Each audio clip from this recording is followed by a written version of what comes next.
नमो नमः साथियों, एक बार फिर से स्वागत है आप सभी का आपके अपने चैनल एचपी संस्कृत में। साथियों, आज के भाग में हम ईसा पूर्व के विषय में जानेंगे। ईसा पूर्व जो कि भारतीय इतिहास की प्रमुख तिथियों के विषय में है। और साथियों, ये जितनी भी ईसा पूर्व से संबंधित तिथियां मैंने नीचे लिखी हैं, ये सभी तिथियां परीक्षा की दृष्टि से महत्वपूर्ण हैं और यह सभी प्रश्न अब तक पूछे जा चुके हैं ईसा पूर्व के संदर्भ में। तो देख लेते हैं इसके विषय में। सबसे पहले है 6000 ईस्वी पूर्व।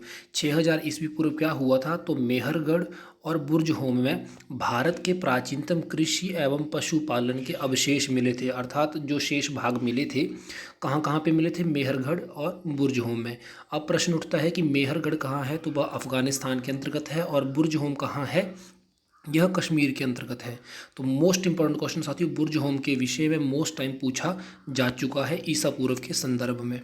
और ये जितने भी यहाँ पे लाइंस लिखी हैं साथियों, अब तक कमीशन के अंतर्गत जो जो प्रश्न पूछे जा चुके हैं इन्हीं के विषय में अब तक टिल डेट 2021 तक वो सभी यहाँ पर निहित है। आगे देखिए, 5000 साल से लेकर के 4000 साल के बीच में ईसा पूर्व का समय जो था साथियों वो पीछे की तरफ को गया था। क्यों गया था इसके विषय में मैं आपको निश्चित रूप से एक वीडियो में अलग से बताऊंगा पूरी कहानी। अभी हम जान लेते हैं 5000 साल से लेकर के 4000 साल के बीच में क्या हुआ था। तो बागौर और आदमगढ़ के निकट क्या मिला था? भेड़ और बकरी के पालन के क्या मिले थे? प्रथम अवशेष। प्रश्न आ सकता है भेड़ बकरी के प्रथम अवशेष कहाँ पे मिले थे? तो बागौर और आदमगढ़। बागौर कहाँ पे है? तो राजस्थान के अंतर्गत है। और आदमगढ़ कहाँ है? तो यह मध्य प्रदेश के अंतर्गत है। यहाँ पे वन लाइनर्स आपको पॉइंट बताए जा रहे हैं जो कि परीक्षा की दृष्टि से महत्वपूर्ण है। 4000 साल से लेकर के 3000 साल के बीच में क्या हुआ था? तो कृषक और पशुपालन की सभ्यताएं हमें प्राप्त हुई हैं। मोस्ट इंपॉर्टेंट क्वेश्चन साथियों अगला, 2350 ईस्वी से लेकर 1750 के ईस्वी के अंतर्गत क्या हुआ था? तो यह जो काल है यह रेडियो कार्बन तिथि पर निर्धारित है। और इसके अंतर्गत क्या हुआ था? तो इसके अंतर्गत बताया जाता है हड़प्पा सभ्यता का समय विस्तार। मोस्ट इंपॉर्टेंट क्वेश्चन, ये ऑफ क्वेश्चन जो है कई बार पूछा जा चुका है कमीशन के अंतर्गत। अगला प्रश्न देखिए, 1500 ईस्वी के अंतर्गत क्या हुआ था? तो 1500 ईस्वी के अंतर्गत ऋग वैदिक काल और भारत में आर्यों का आगमन हुआ था। भारत में आर्यों का आगमन कब हुआ था? तो 1500 ईसा पूर्व हुआ था। ईसा पूर्व साथियों उसी विषय पर हम अभी आज के इस भाग में पढ़ेंगे। 1000 ईसा पूर्व क्या हुआ था? तो उत्तर वैदिक काल और आर्यों का पूर्वी गंगा के किनारे का विस्तार, अर्थात यह पूर्वी गंगा का किनारा जो था जहाँ पे हिंदुस्तान या सिंधु घाटी के नाम से इस पॉइंट को माना गया था, उस स्थान पे आकर के इन्होंने रहना शुरू किया था और उस स्थान को उन्होंने विस्तार किया था। 950 ईस्वी पूर्व क्या हुआ था? तो महाभारत युद्ध हुआ था। मोस्ट इंपॉर्टेंट क्वेश्चन पूछा जा चुका है अब तक साथियों। जो 950 ईस्वी तक हम पहुंचे हैं इसमें मोस्ट इंपॉर्टेंट क्वेश्चन कौन कौन से? एक बुर्जहोम है, एक भेड़ और बकरी के पालन के अवशेष, प्रथम अवशेष कहाँ मिले थे? हड़प्पा सभ्यता के विषय में है। और चौथा यहाँ पे है आर्यों के आगमन के विषय में। आगे देखिए, 600 ईस्वी से 550 ईस्वी के बीच में क्या हुआ था? मोस्ट इंपॉर्टेंट 16 महाजनपदों का उदय हुआ था जिसमें मगध इत्यादि स्थान थे। मोस्ट इंपॉर्टेंट याद रखिएगा, 16 महाजनपदों का विस्तार कब हुआ था, उदय कब हुआ था? तो 600 से लेकर 550 ईस्वी के बीच में ही हुआ था। उपनिषदों की रचना कब हुई थी? इसी काल के बीच में हुई थी। और जो पूर्वी भाग और उत्तर भारत में जो आए थे कौन? आर्य। उन्होंने क्या किया था? तो दक्षिण की ओर जाना शुरू किया, दक्षिण का विस्तार किया था। आगे देखिए, मोस्ट इंपॉर्टेंट 563 ईस्वी पूर्व क्या हुआ? बौद्ध धर्म के संस्थापक कौन? महात्मा बुद्ध, इनका जन्म हुआ था। मोस्ट इंपॉर्टेंट क्वेश्चन साथियों, बेसिक क्वेश्चन है, बहुत ज़्यादा बार अब तक पूछा जा चुका है। अगला देखिए, 563 से 483 ईस्वी तक क्या हुआ था? तो इनका जीवन काल माना जाता है महात्मा बुद्ध का, जिन्हें गौतम बुद्ध के नाम से भी जाना जाता है। 540 ईस्वी के बीच में क्या हुआ जो बीच में आई? तो उसमें जैन धर्म के संस्थापक वर्धमान का जन्म हुआ था। और 540 से 468 का जो समय है इनके जीवन काल है जो कि महावीर के जीवन काल के दर्शाता है, इसी के बीच में उनका जीवन रहा था।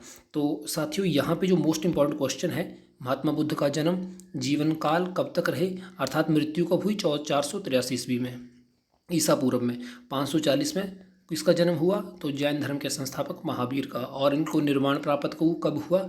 वहाँ पे मृत्यु शब्द का प्रयोग नहीं किया जाता है, निर्वाण शब्द का प्रयोग किया जाता है साथियों, जो कि 468 ईस्वी में हुआ था। आगे साथियों वंशों की बात आई तो 544 ईस्वी में 544 से 412 ईस्वी पूर्व के बीच में हर्यक वंश आया। हर्यक वंश के संस्थापक की बात आए तो हर्यक वंश के जो संस्थापक थे बिंबिसार थे। बिंबिसार का ही उपनाम क्या था, श्रेणिक या श्रोणिक उन्हें कहा जाता था। और इनकी राजधानी क्या थी, आरंभिक राजधानी गिरिव्रज थी।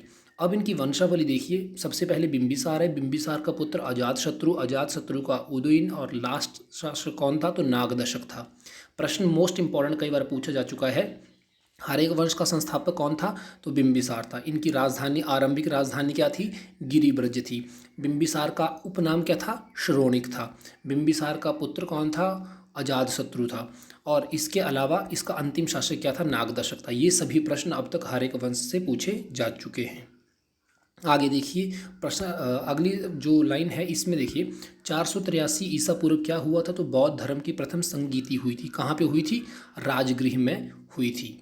और यह आगे देखिए आप 412 ईस्वी के अंतर्गत देखिए, 412 ईस्वी से लेकर के 344 ईस्वी के अंतर्गत आया साथियों कौन, शिशुनाग वंश, जो कि नागदशक को समाप्त होने, जब इसकी मृत्यु हुई शिशुनाग के द्वारा, उसके पश्चात नाग जो शिशुनाग वंश है इसकी स्थापना हुई। संस्थापक स्वयं शिशुनाग थे, जिन्होंने अपने नाम के ऊपर इसका नाम रखा था।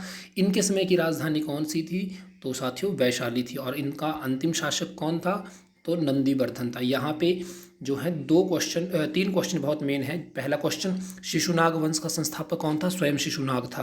राजधानी क्या थी, तो वैशाली थी। और इसका अंतिम शासक कौन था, तो नंदीवर्धन था।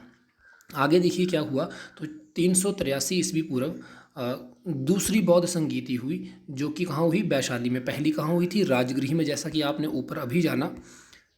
यहाँ पे पहली हुई थी राजगृह के अंतर्गत, दूसरी होगी वैशाली के अंतर्गत। अब साथियों मोस्ट इंपॉर्टेंट यहाँ पे पॉइंट आया, 344 ईस्वी पूर्व से लेकर के 321 ईसा पूर्व के बीच में क्या हुआ, तो नंद वंश की स्थापना हुई। किसने की, महापद्मनंद ने। और इसका अंतिम शासक कौन था, तो धनानंद था साथियों। इसी के बीच में, इसी शासनकाल के बीच में 326 में सिकंदर का भारत पर इन्होंने आक्रमण किया। और इसके अलावा इनकी मृत्यु कब हुई, तो 323 में। प्रश्न मोस्ट इंपॉर्टेंट पूछा गया है, सिकंदर की मृत्यु कहाँ हुई, तो बेबीलोन में हुई थी साथियों। कहाँ हुई थी, बेबीलोन में इनकी मृत्यु हुई थी। अब ये मर गए तो इनके द्वारा जो साम्राज्य स्थापित था, इसके ऊपर कब्जा किसने किया, तो मौर्य साम्राज्य के द्वारा हुआ। 321 से लेकर 184 ईस्वी तक, ईसा पूर्व तक इनका शासन रहा मौर्य साम्राज्य का। यहाँ से मोस्ट इंपॉर्टेंट क्वेश्चन क्या है, मौर्य वंश के संस्थापक कौन थे, चंद्रगुप्त मौर्य। चंद्रगुप्त मौर्य के गुरु का नाम क्या था, तो चाणक्य था, जिन्हें विष्णु शर्मा के नाम से भी जाना जाता है।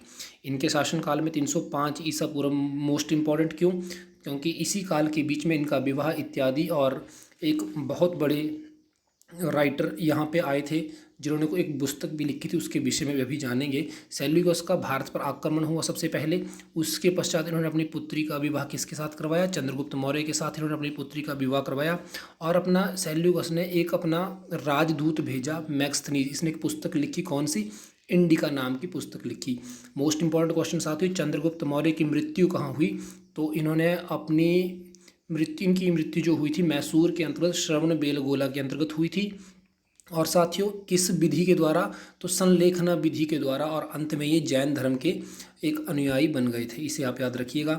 आगे देखिए 298 ईसा पूर्व क्या हुआ था, तो बिंदुसार शासक बना।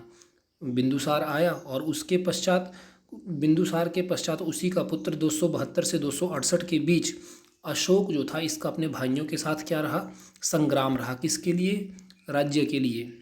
और अंत में मोस्ट इंपॉर्टेंट क्वेश्चन, और मोस्ट इंपॉर्टेंट क्वेश्चन आप जानते ही हैं, कई बार पूछा जा चुका है कि अशोक गद्दी पर कब बैठा, या अशोक ने शासन कब शुरू किया, तो 269 ईस्वी में अशोक जो था गद्दी पर बैठा था। और कहाँ की गद्दी पर बैठा, तो मगध की गद्दी पे ऊपर यह बैठा था। 268 से 232 ईस्वी तक अशोक ने शासन किया। और इसी काल के बीच में सबसे बड़ा युद्ध इन्होंने लड़ा, कौन सा, कलिंग का युद्ध। तो कब हुआ, 261 ईस्वी में। मोस्ट इंपॉर्टेंट साथियों, यदि आप देखेंगे तो यहाँ पे एक एक लाइन जो है परीक्षा की दृष्टि से महत्वपूर्ण है, और ये सभी प्रश्न अब तक जो है पूछे जा चुके हैं। अब देखिए 257 ईसा पूर्व में क्या हुआ, 257 ईसा पूर्व में उपगुप्त द्वारा अशोक को बौद्ध धर्म में दीक्षित करवाने वाले गुरु का नाम क्या था, उपगुप्त था साथियों। मोस्ट इंपॉर्टेंट 257 ईस्वी में यह इन्होंने बौद्ध धर्म की शिक्षा ली थी। मृत्यु कब हुई अशोक की? तो 232 ईस्वी में इनकी मृत्यु हुई। अब प्रश्न आया यहाँ पे कि मौर्य वंश का अंतिम शासक कौन था? तो बृहद्रथ था। एक आरंभिक शासक कौन था, अर्थात इसकी स्थापना करने वाला कौन था, उसका विस्तार करने वाला शासक और अंतिम शासक कौन था। ये 3 पॉइंट आप परीक्षा की दृष्टि से हर एक शासनकाल का याद रखिएगा। आगे देखिए 185 ईसा पूर्व से लेकर 75 ईसा पूर्व के बीच में शुंग वंश आया, जिसकी स्थापना के संस्थापक कौन थे? पुष्यमित्र शुंग थे। और ये क्या थे? तो यह मौर्य वंश के सेनापति थे, जिन्होंने बृहद्रथ को मारा और अपने राज्य का विस्तार किया था। इसके पश्चात कण्व वंश आया 75 ईसा पूर्व से 30 ईसा पूर्व के बीच में, और कण्व वंश का संस्थापक कौन था? देवभूति था। इतना ही प्रश्न पूछा जाता है, इससे आगे नहीं पूछा जाता है। आगे लाइन आई 30 ईसा पूर्व। 30 ईसा पूर्व में क्या हुआ था? तो 30 ईसा पूर्व में सातवाहन वंश जो था, इसकी स्थापना हुई थी। किसने की थी? सीमुक ने की थी।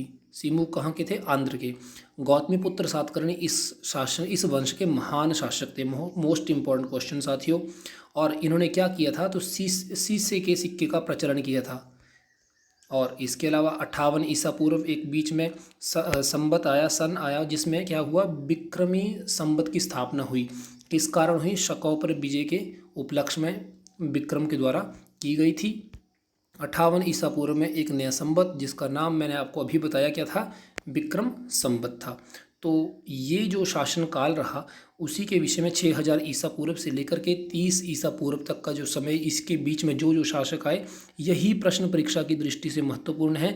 आप ईसा पूर्व से संबंधित इन तिथियों को और ये जो बीच में आए वंश और इनके शासक और अंतिम शासक कौन थे, और बीच में हुए कुछ तथ्य अर्थात कहानियाँ, जैसे सातवाहन वंश में क्या हुए? शीशे के सिक्के का प्रचलन हुआ। इस प्रकार के जो क्वेश्चंस हैं परीक्षा की दृष्टि से महत्वपूर्ण हैं, इन्हें आप निश्चित रूप से याद कीजिएगा। अभी के लिए इतना ही, मिलते हैं ऐसे ही। तब तक के लिए सभी को नमस्कार, प्रणाम साथियों।